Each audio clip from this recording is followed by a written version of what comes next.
Hello everyone, it is I, King Mike X, and welcome back to another Jigai Lasati video. Sorry I haven't been doing this lately. I've been kind of busy with a lot of stuff, such as school, and also I've been playing Genshin Impact and other stuff. I still have been playing this, but yeah, sorry I missed the last this month. But I'm back, and I'm ready for this.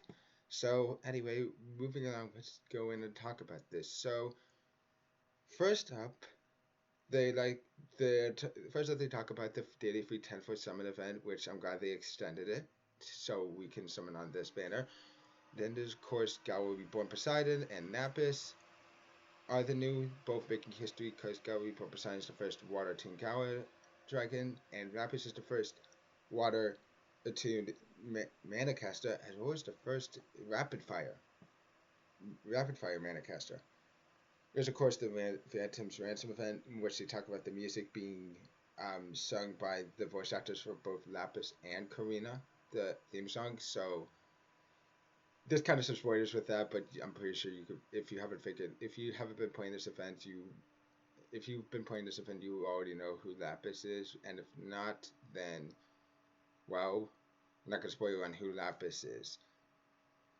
Also, they announcing that after this current banner, which ends on November 4th, the reset on November 4th, we're getting a new banner with Opera Karina and Giovanni, which I'm hoping Opera Karina is the shadow. I'm thinking Opera Karina is going to be Shadow Tune, and I think um, she's going to be a mana caster. And the reason for that is because one of the Wurmprints we got for this event has Shadow Blade Punisher, and we haven't got to that yet, so I'm thinking to save it for Opera Karina. They're also releasing the unlocking the mana spirals for Renee and Naranoa, which I'm happy about this one, especially because of the fact is I might need a better bog because I'm mainly using Summer Julieta, and Summer Julieta. I mean, I don't have Summer Sariera, unfortunately, so I'm hoping Renee can. Uh, Basically, the way how inflicting works, it would be better if you have more hits, and Renee does have more hits already than Summer Julieta, so with her skill, so hopefully they'll improve that, and hopefully I'll be able to blog much more easily that with her than Summer Julieta.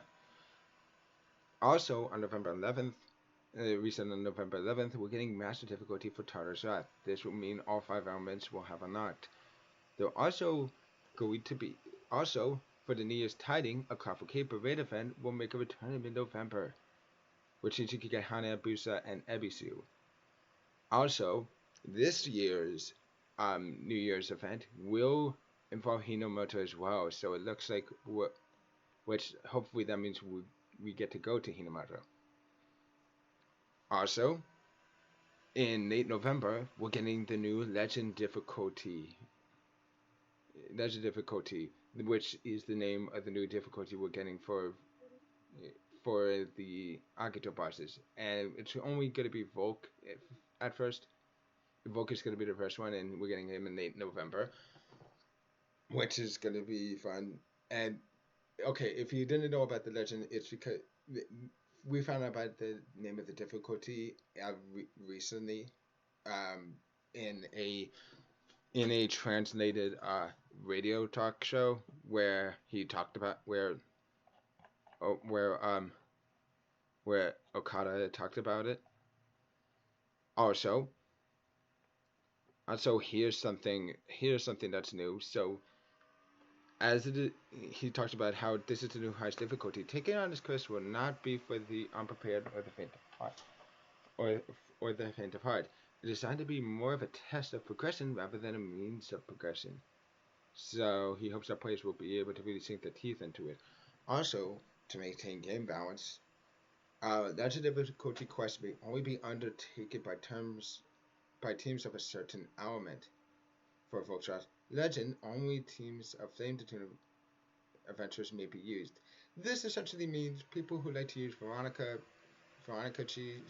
Veronica cheese strat on certain bosses, they can't use it for Volkswagen Legend. So you actually have to use that one. So you have to use the adventurers you have built. So good luck with that, people. Also, So yeah, glad for that because I was tired of seeing that. But it means that you can only use certain strats in your own element, which potentially means that we could still see Karina Chi's strat in Legend difficulty of Ayaha Natoha, who actually just got recently, who had the Agito recently, who had their Master difficulty recently released. Next, future updates. This is where we get to the juicy stuff. If you watch the latest Shigaya Digest, you may remember mention of exciting news to be revealed in early November. Well, you won't have to wait much longer, as we'll be sharing further details soon. Stay tuned to the in-game notification board and the official Twitter account. So, of course, they have to bait us with that. We still have to wait.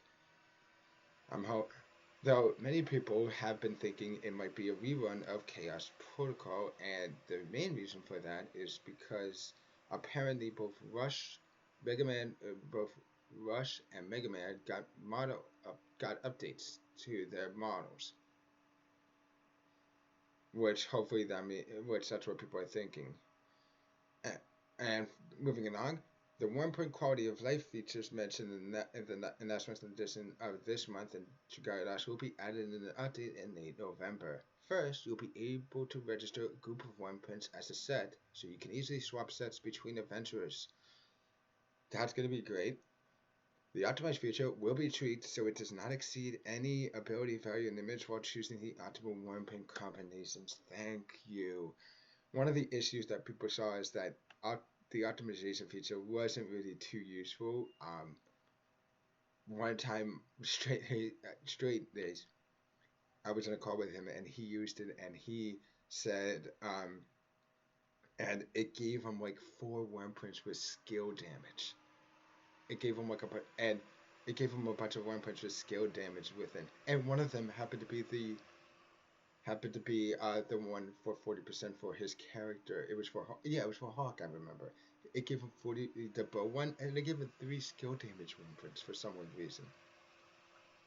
It was really like 2 or 3 or something like that. Yeah, it really didn't work out well. Second, the sword feature will be. Oh, first. Oh, that So, second, the sword feature will be revised to better match specific effects that 1 points now possess. For example, you'll be able to easily identify 1 points with abilities that increase skill damage, sort 1 points by affinity, and view only 1 points of a particular affinity. Finally, a text entry field will be added to the edit teams and treasure trade for 1 point screens that allow you to directly input the name of a 1 point or an ability to quickly find exactly what you're looking for. That is so helpful. The fragile features and Forgotten Truths raid event are deeply connected to the Heart of Jagari Lost lore and play a vital role in explaining the overarching story. This basically confirms that fragile features and Forgotten Truths raid events are canon to the story. Given their importance, we want to be sure that new players are not left out of the loop. So we plan to make solo play versions of these quests for use in the event compendium. I'm happy for that because I love those events. They're two of my favorite events. They're my two favorite events for a reason. A new series of high difficulty bosses to succeed the Akito is coming next year, so unfortunately that means we won't be getting them in December. And we won't be getting them until January at least. And battles in the Akito Uprising incorporated transformation mechanic in which the bosses began their fights as humans and transform into even more powerful beasts as the battle raged on. No, okay, yeah, but still. First of all, Okada, I think you should have made, what's his name again? You should have made Tartarus at least. He shouldn't be Therian. He's a dragon, so yeah. Yeah, you should be. Yeah, you should be. Yeah, that it was a mistake. He's a dragon, so I don't know what the deal was, but well, I can't. Hopefully, he has some importance in the story, and hopefully, we get to see the dragon. We get to see the dragons again, and hopefully we see how they react to seeing Tartarus. Because we haven't seen the dragons since the only dragons we see in the story is Brunhilde in her human form known as Mim, and Midgard Stormer whenever Juden transforms into him. The rest of them don't. We rarely see them. The last time we saw any of them was the restrictive chapter when we got their Dracoglyphs. Um. Anyway, moving on. And the next series of bosses will similarly include a never-before-seen mechanic designed to keep players on their toes. This is going to be interesting. And starting at November 4th, 2020, the Barbarian Battle Royale will be available from 1 a.m. on every Wednesday to 12:59 a.m. on every Friday, so only Wednesday and Thursday. This time, players will transform into Cupid, a dragon with so that should be interesting.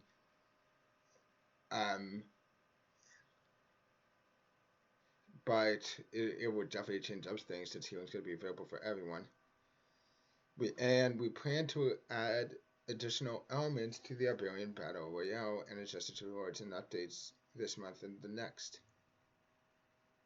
So, looking forward to that. And in conclusion, we're giving other players the following items this month: 5 million rupees, 20 exquisite honeys, and 10 4-leaf clovers. By the way, if you're wondering why we're getting so many by the way, if you might have noticed with the new event, we've been getting a lot of rupees. In that interview, Okada, which I'm going to actually go over to that one. I'm going to include that in this one. So, yeah, this one. Okay, so he talked about the Warm Prince, like he said.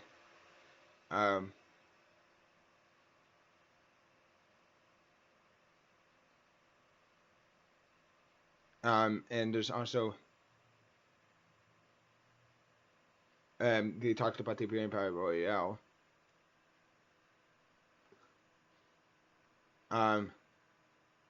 Where they're gonna keep adding changes slowly but steadily.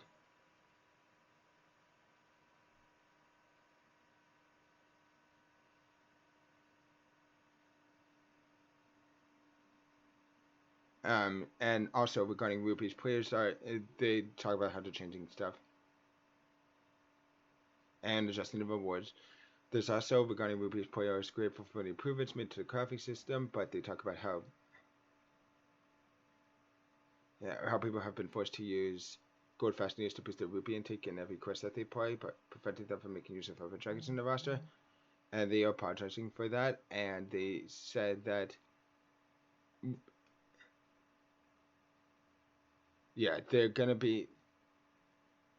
They fully recognize the rupee costs are much higher now than they were before, and they plan to help players earn more rupees than they could in the past by increasing the frequency of events that rewards rupees and rewarding more rupees from events, which this one was one of the first one. It gives us a ton of rupees. On the topic of high difficulty quests, veteran players are pleased that the game has been made more accessible to newcomers, but they also want some of that development effort to be dedicated to endgame content that they can really sink their teeth in.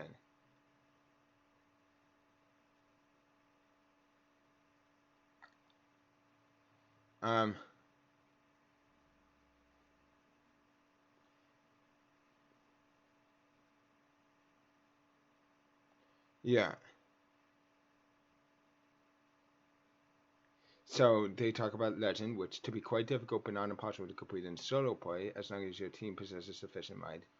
You may be pleased that the co-op will be even tougher. You can expect an experience akin to playing advanced Dragon Trials on massive difficulty for the very first time, and we're looking forward to seeing how your players will rise to the challenge. So yeah. At the moment, we are now playing to adjust the difficulty quest to become easier as time goes on. They are also, with regard to the removed mentor bonus, they are going to be they're going to be having they're going to be adding in some new features to make people consider playing co-op co-op for those stuff, and they're working on perhaps, but yeah, they're gonna be making it so more people will play co-op and help out with newcomers. Anyway, guys, that's it for this video. If you like this video, please click the like button, leave a comment down below. Also, if you haven't already, please subscribe to the channel, click the notification bell. Other than that, I'll see you guys on the next video. Bye.